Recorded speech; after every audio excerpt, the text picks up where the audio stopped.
Hey everyone, and welcome back to my completionist playthrough of the Baldur's Gate Saga with the SCS mod. So, where we last left off was right after the battle with Mulahey. So let's just loot what we can loot here. Yes, see what spoils await us here, and what we can figure out. Well, let's see if we can figure something out when it comes to the mystery of the Your concern? tainted iron. And these guys didn't go hostile for some reason. I think they are very prone to bugging out. So let's just get rid of them.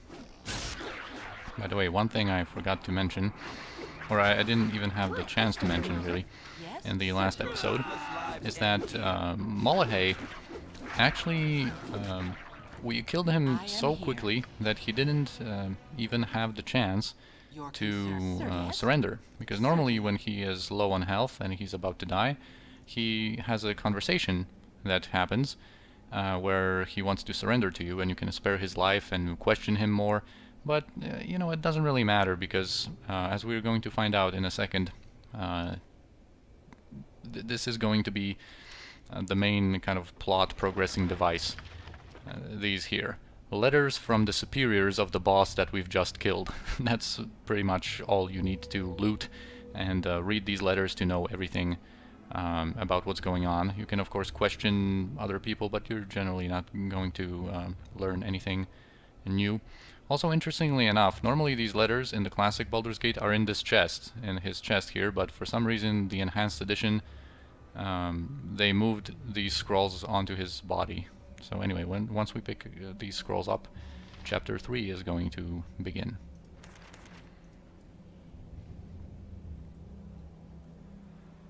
It is certain that the death of Mulahey will relieve the fears of the terrorized folk of Nashkel. But you remain uneasy. While the half-orc may indeed have caused the evils that befell the mine, the shortage of iron is too widespread to be his doing alone. His letters confirm your suspicions. And though they give little indication as to where his cohorts are hiding, they may have links to the bandits that currently plague the coastway. So yeah, apparently Mulahey was just a small piece to a much larger scheme. And let's read these letters then. Of course, you feel free to pause. As you can see, those are letters from Tazok. And just kind of, we can learn some info about the different like mercenary groups.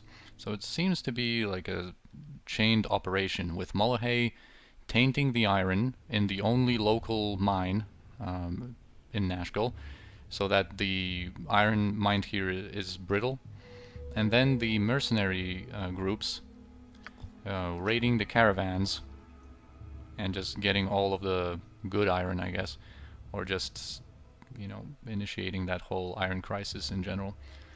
But Tazok here was displeased by how Mulahey was doing, because apparently it was supposed to be a more stealthy operation.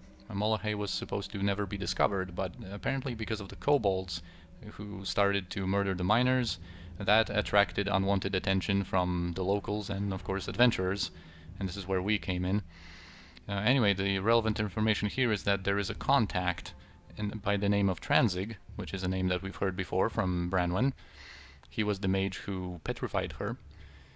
So he's going to be stationed in Beregost in Feldepost's Inn. So that's our next point of interest, I guess, in the main storyline. Also, we've heard the name of Tazok before, especially from Kivin, because Tazok apparently killed Kivin's wife, Dehariana.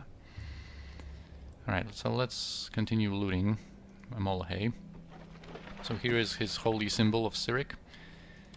That's needed for the quest, or not even needed, but Baron Gastgill, the mayor of Nashkel, is actually going to take this from us.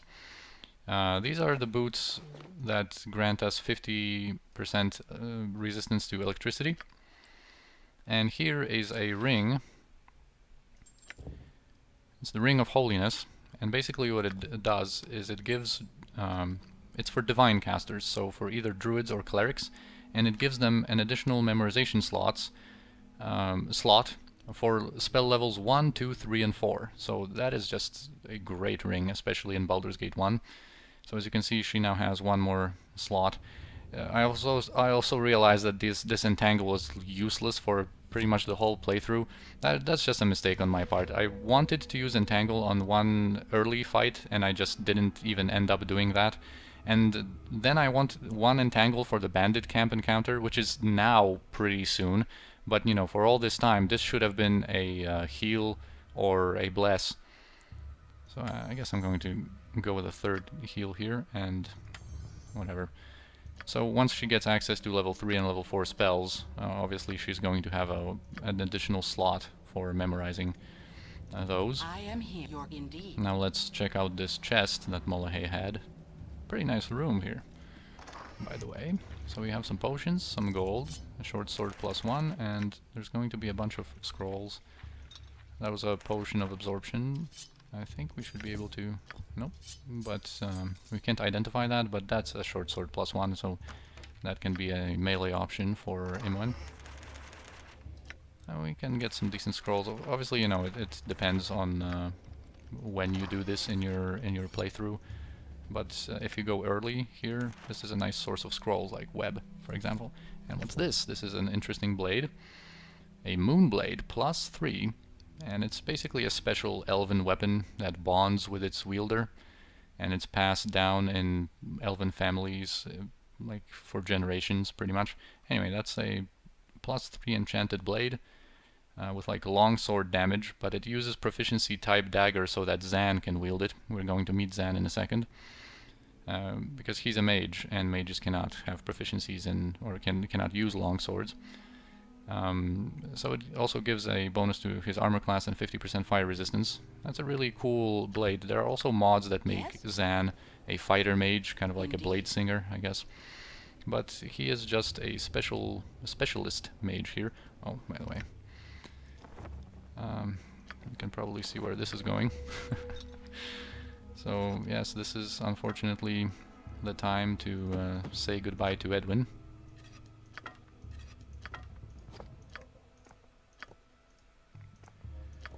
Which is a little bit of a shame. As I mentioned many times, I really like Edwin, but in this playthrough it was just not meant to be, I guess. So let's remove him right now. Thank you, Edwin, for your services. Again, you disturb me. We will see you in Baldur's Gate 2. In Baldur's Gate 2 I will commit more to Edwin. I guess we're going to have him for much longer. Anyway, now let's... he's going to go to the Belching Dragon Tavern in Nashkel, if we ever want to re-recruit him. So now let's talk to Zan. I thank you for my freedom, friends, for I have languished in these dismal vaults too long. Dismal vaults. So he's an elf from Everesca, and he was imprisoned here for a long time, apparently. And he also mentions the Moonblade, as it is his most valued possession. Yes, so only him can use the Moonblade. As you can see, this is kind of like a cool... Whatever. Blue flaming sword. Whatever. Anyway, I'm going to showcase... We're going to inspect Zan in a second. Let's just transfer some of the equipment on him.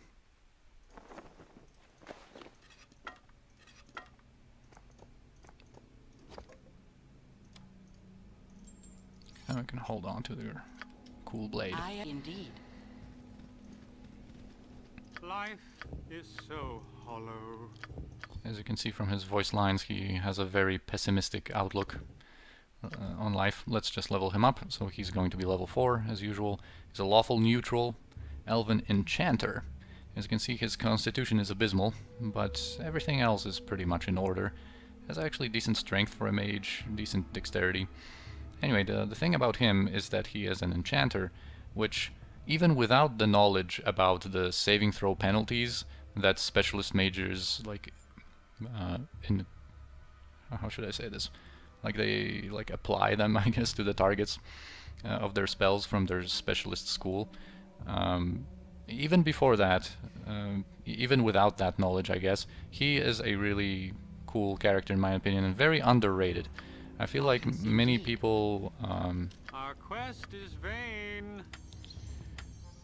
I think many people underrate him Oh, he actually has mirror images. Yes, Just because he's an enchanter, that means that his opposed magic school is evocation. So that means It that is he done. cannot memorize. Oh, here he acknowledges that we gave him his Moonblade back, and we should get out of here. And that's exactly what we're going to do. Anyway, that means him being an enchanter means that he cannot memorize evocation spells. So spells like Magic Missile or Fireball. So these kind of popular, flashy spells, I guess. But, you know, it's not even a big deal because there's plenty of Wands of Fire in Baldur's Gate 1 that allow you to cast fireballs. There's like 5 Wands of Fire in Baldur's Gate 1, and all of them have, well, almost all of them have like very high amount of charges. Like a couple of them have around 20 charges, or even more than that, like 24. One of them has like 24 charges, I think. There's one with 18. So you're never going to run out of fireballs if you just get these ones. And he still can memorize damage spells like, you know, Skull Trap or Melf's Acid Arrow, stuff like that. So it's not really a big deal. But him being an enchanter specialist, you know, with the knowledge about the saving throw penalties, that is just great, because a lot of enchantment spells, you know, allow a saving throw, and him having that saving throw penalty for the targets is just fantastic. Especially since, like, some enchantment spells already come with some saving throw penalties, like Chaos, for example, is a level 5 spell, an enchantment spell that already comes with a -4. I'm just unlocking Firewine Bridge here. It is done. It already comes with a -4 penalty, so if it was cast by Zan, that would be a -6 penalty. That's just insane.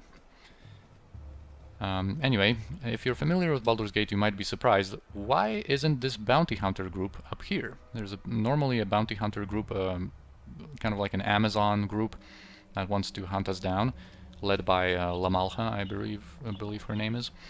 That's basically the component I mentioned in the last episode, a component of SCS that moves that group and Molkar's group that is normally stationed on the Golikin map. So those two groups now are moved, basically have a chance to ambush us when we travel in between areas. And basically once we hit Chapter 3, which is where we are now, and we are of a certain level, I think it's like you need to be level 3 or something like that, and be in Chapter 3. That's where these... did I miss a tomb here? Yeah, I did. And we spawned, or we Yes, indeed. came across Hentold. So let's just finish that conversation. This is a little bit of a mess here, what I'm doing, but... My blade will cut you Some down to kobolds size. spawned in the meantime too. Target you want. Let's just Your switch you to concern? your sling. Actually, we should give him throwing daggers because I think he's proficient in dagger. Let's give him 1 stack. He actually can carry. He's not overburdened Yes, by certainly. that. Alright, so here's Hentold. Indeed. And apparently he's being like chased or haunted by a Revenant. If we... this is of course the NPC project. And so he tells us about a dagger that we must return to a Revenant that apparently haunts him. And if we chose different dialogue options, it's either with him or with the Revenant, but I usually don't choose those dialogue options. But one of them mentions that the dagger that killed this Revenant... oh, by the way, this dagger is just a regular dagger +2. It's called Heart of the Golem, but it's just a dagger +2. So of course you can keep it if you don't want to do this quest and just, you know, make use of that dagger +2. But we're going to give the dagger back. Yeah, we have the dagger. Oh yeah, he mentions that. So he was murdered by that dagger by someone called Alatos. And Alatos is actually a character that we're going to meet later on in Baldur's Gate 1, because he is the headmaster of the Thieves Guild in Baldur's Gate. His full name is Alatos Ravenscar Thuibold, I believe. So we're going to give him the dagger back, receive 900 experience, another potion of invisibility here, and a potion of freedom. Very useful potions, another of those mithril rings that we can sell for almost 400 gold. Let's just quickly teleport to this tomb that I missed. Onward. I am indeed. Actually, going back to Zan for a second, Indeed. I actually am not that big of a fan of his voiced lines in English, in the English version of the game, because in some other versions, his lines can be just fantastic. He's just greatly, just voice acted very well and just being very funny. Anyway, now I'm going to teleport back to the middle of the map, kind of, because I want to avoid this center, kind of southeastern almost, but more of a center-south area, because there's a powerful mage there, a very nasty encounter, and I am going to do it in a second, but first I want to get a wand that's going to help us in that encounter, I think. Also, to finish up another topic that I kind of started talking about, but I don't think I've finished completely, is that Molkar's group and Lamalha's group, once you are in Chapter 3 and you are of a certain level, they have a chance to ambush you in between, you know, when you're traveling in between areas. And that makes those encounters much tougher, because, you know, you start out without any pre-buffs, you don't have the ability to pre-buff, because you're just ambushed. And also, you're surrounded by them, and of course SCS gives them the pre-buffs because they ambush you. So these fights are much tougher, and of course they are also buffed up by SCS, especially the Amazon group. They basically get like a level or 2 to be immune to sleep. I'm like going right, like I really don't, he's right here, the mage I was talking about. I really don't want to kind of deal with him right now. I've done had enough. Yes. Whatever. That's a nice line by Yes. Zan. Yes, Anyway, certainly. we're going to just pull these ghasts. Come on, fellas. Certainly. They can come out, but come on, Indeed. fellas. Certainly. Here they are. You've And now attacked. our squad of It is archers done. can pretty much just obliterate them. Well, Nature's almost. servant. I am Your certainly. life should be mine. Yes, oh. As good as done. What's your this way? What fine? You've attacked. ah, Your concern. this is what I wanted to avoid. Yep, this way. I certainly. I've done had enough Your of this. yes, indeed.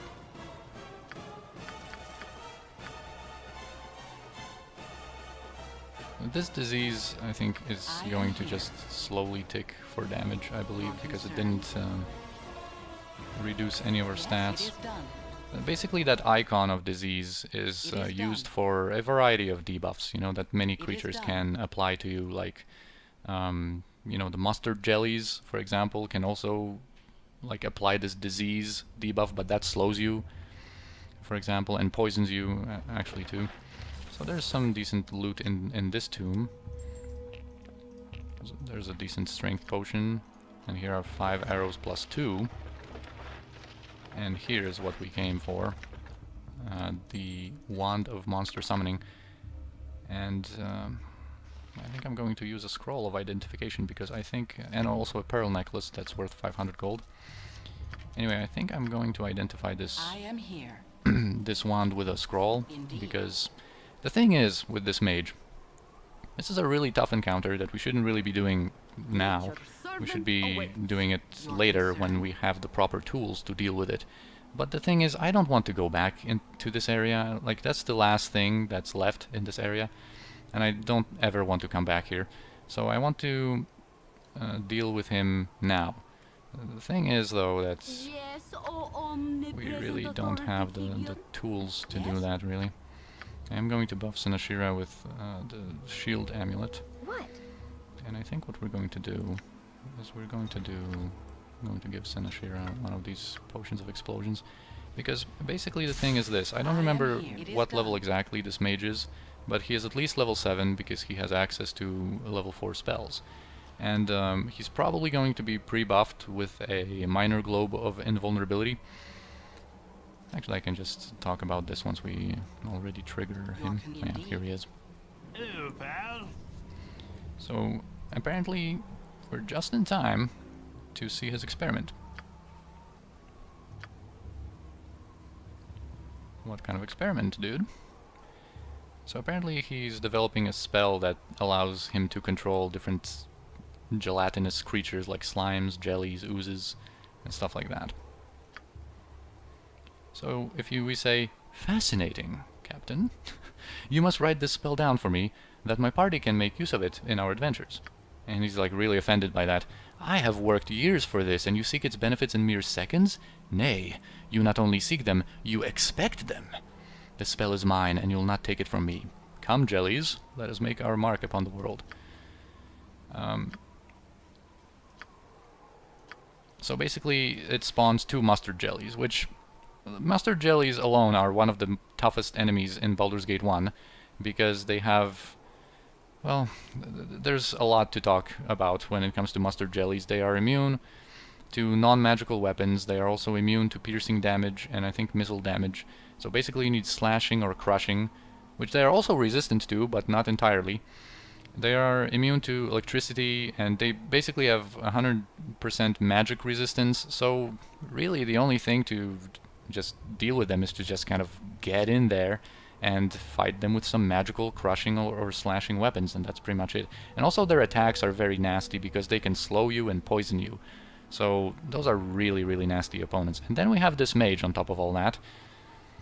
Let's just try to like kind of spread out a little bit. A simple matter. I should have done that before. Point. Let's allow him to get his pre-buffs. Let's inspect those. So he has shield, he has protection from normal missiles, has minor globe of invulnerability, and stone skin. So stone skin, we just have to kind of cut through it the hard way. So it's basically is going to eat up a couple of attacks, a couple of physical damage attacks. And that stone skin of his. And then minor globe of invulnerability makes him completely immune to spells of the first 3 levels. So levels 1, 2, and 3. So essentially our whole arsenal he's immune to when it comes to spells. And now there are 2 ways we could deal with him in our present situation, where we pretty much don't have the necessary tools. The first of them is kind of lame, and one that I'm not going to do, is to wait his buffs out.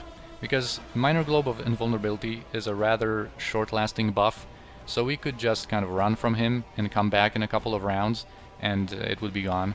So basically we would just wait out his minor globe, let it run out, and then we would be able to unleash some of our spells, or basically wand the spells from wands on him and deal with him that way. But that's kind of lame. So what I'm going to do is I'm going to use my level 0 sources of damage.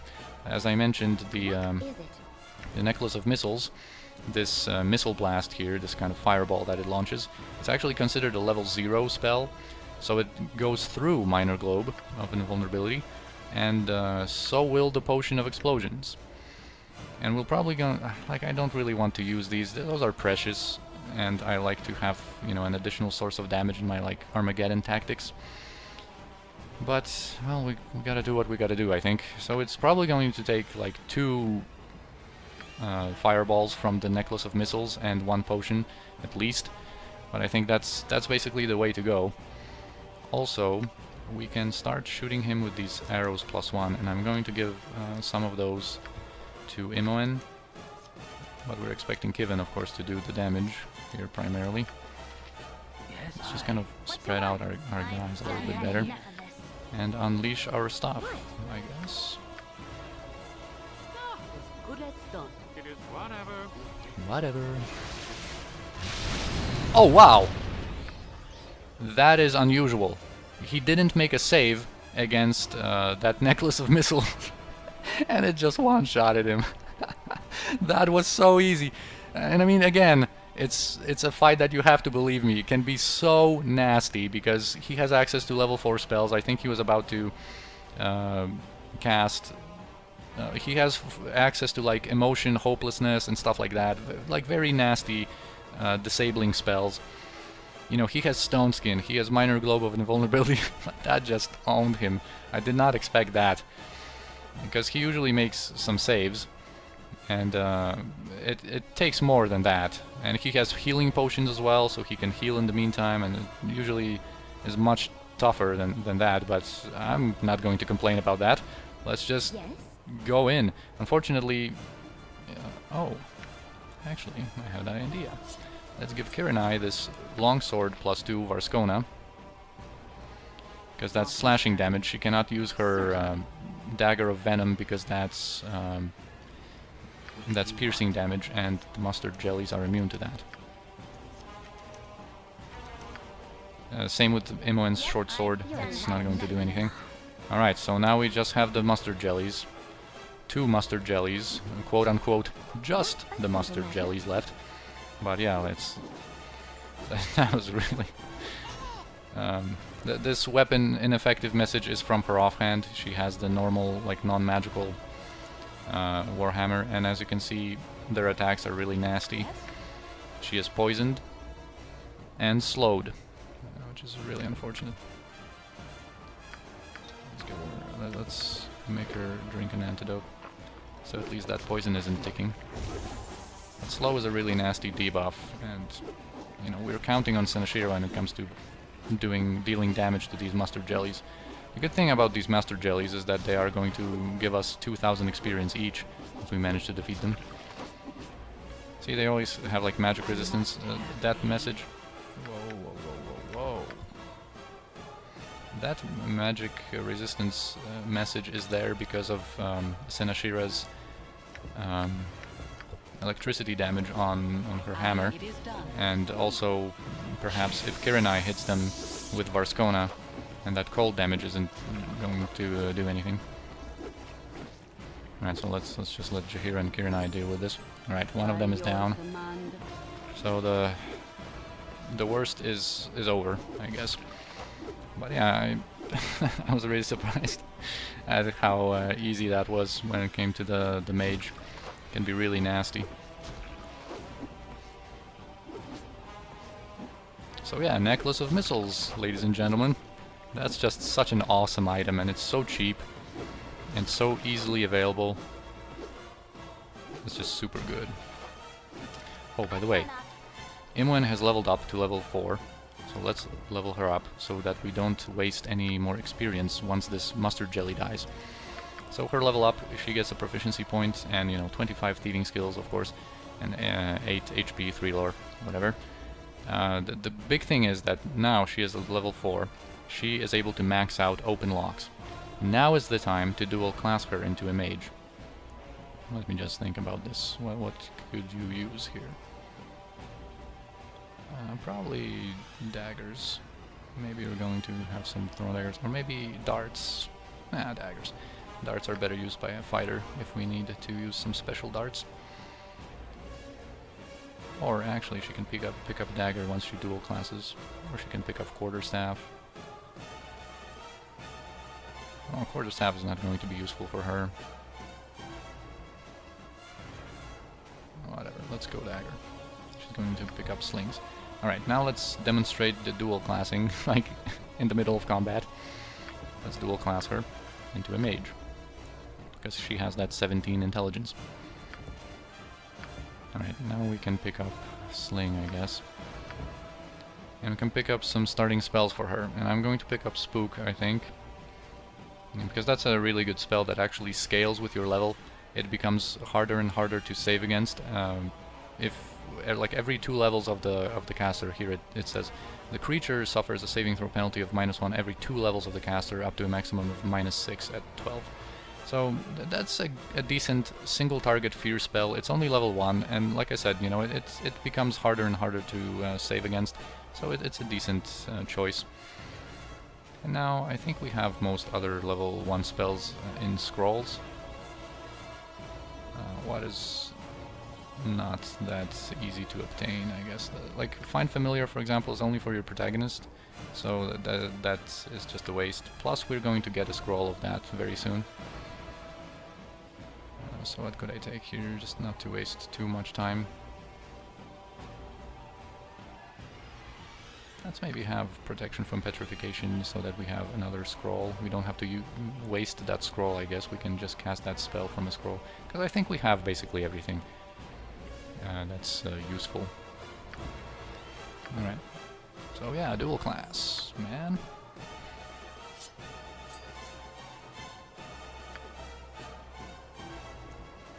Let's just equip her with the sling, I guess. Now Imon is a mage.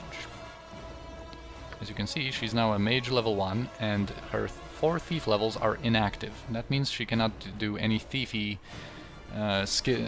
stuff, so like using her skills, for example. But we're not going to need her opening locks anytime soon anyway. We won't need any detect traps anyway, and plus I think after this episode, which I should wrap up by the way, after this episode we're going to do some pretty profitable things in terms of experience.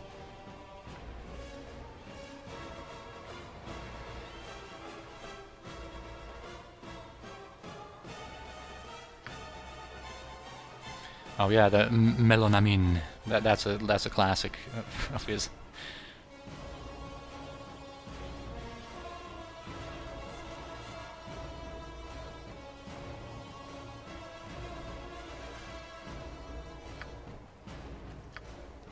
So he's kind of descending into madness. Oh, I'm skipping a little bit too quickly, so feel free to pause, of course, to read.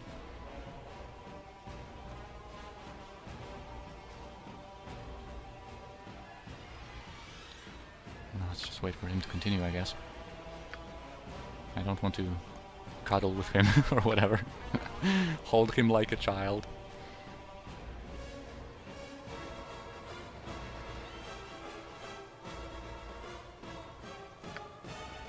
Oh, this is a long one, isn't it?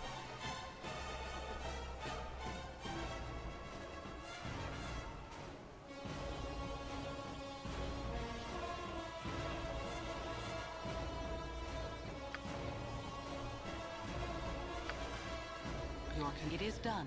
Alright, let's just quick save, quick load to finally get rid of that battle music, because that has I am here. It is done. played for long enough, I think. Jahira leveled up as well. That's nice.